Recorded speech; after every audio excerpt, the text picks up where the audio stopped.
ఎవరికైతే ప్రథమ సంతానం ఆర్ కానీ ఎస్ అనే అక్షరంతో పేరు మొదలవుతుందో రాధిక, రవలి, రమేష్, స్వాతి, స్రవంతి.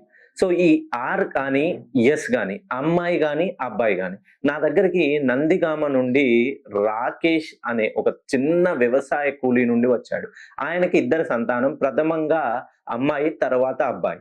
సో అమ్మాయి చిన్నప్పటి నుండే చదువు పైన అపారంగా ఇంట్రెస్ట్ చూపించేది. ఆ అమ్మాయి కష్టపడి ఇంటర్మీడియేట్ వరకు సోషల్ వెల్ఫేర్‌లో కష్టపడి చదువుకొని హ్మ్, ఎంబీబీఎస్ ఎంబీబీఎస్ మంచి ఐఐటీ, ఎయిమ్స్‌లో సో, ఎయిమ్స్ న్యూ ఢిల్లీలో సీట్ తెచ్చుకొని, ఇప్పుడు ప్రెజెంట్ అమ్మాయి ఎయిమ్స్ ఢిల్లీలో కార్డియాలజిస్ట్‌గా చేస్తుంది. సో, ఎవరైతే ఇంటికి ప్రథమ సంతానం అద్భుతంగా ఉంటారో, వాళ్ళు చదువుల్లో గాని, వ్యాపారంలో గాని, క్రీడల్లో గాని ఉన్నత స్థాయిలో ఉంటారో, వాళ్ళని చూసి వాళ్ళ జనరేషన్ మొత్తం సెట్ అవుతుందనడానికి ఇది ఒక చిన్న నిదర్శనం.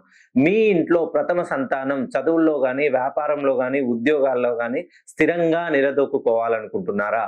ఒక్కసారి వాళ్ళ పేరు ఆర్ కానీ ఎస్ అనే అక్షరాలతో మొదలైతే వాళ్ళ పేరులో ఎన్ని లెటర్స్ ఉన్నాయో చూడండి. ఆ లెటర్స్ లోని పంచభూతాలు సపోర్ట్ చేస్తేనే మనము ఈ భూమండలం మీద నిలదొక్కోగలుగుతాం. సో ఎవరి పేరులోనైతే ఏ, ఈ, ఐ, ఓ, యు ఈ ఓవెల్స్ ప్లేసెస్ ఎలా ఉన్నాయో అవి సరి బేసి కాంబినేషన్ లో ఎవరి పేరులో అయితే ఉంటాయో వాళ్ళ ఎదుగుదలను ఎవ్వరు కూడా ఆపలేరండి. ఒకసారి మీ ఇంట్లో ప్రథమ సంతానం ఆర్ కానీ, ఎస్ కానీ అనే అక్షరాలతో మొదలైతే నన్ను పర్సనల్ గా గాని, ఫోన్ కాల్‌లో గాని కలిసే ప్రయత్నం చేయండి.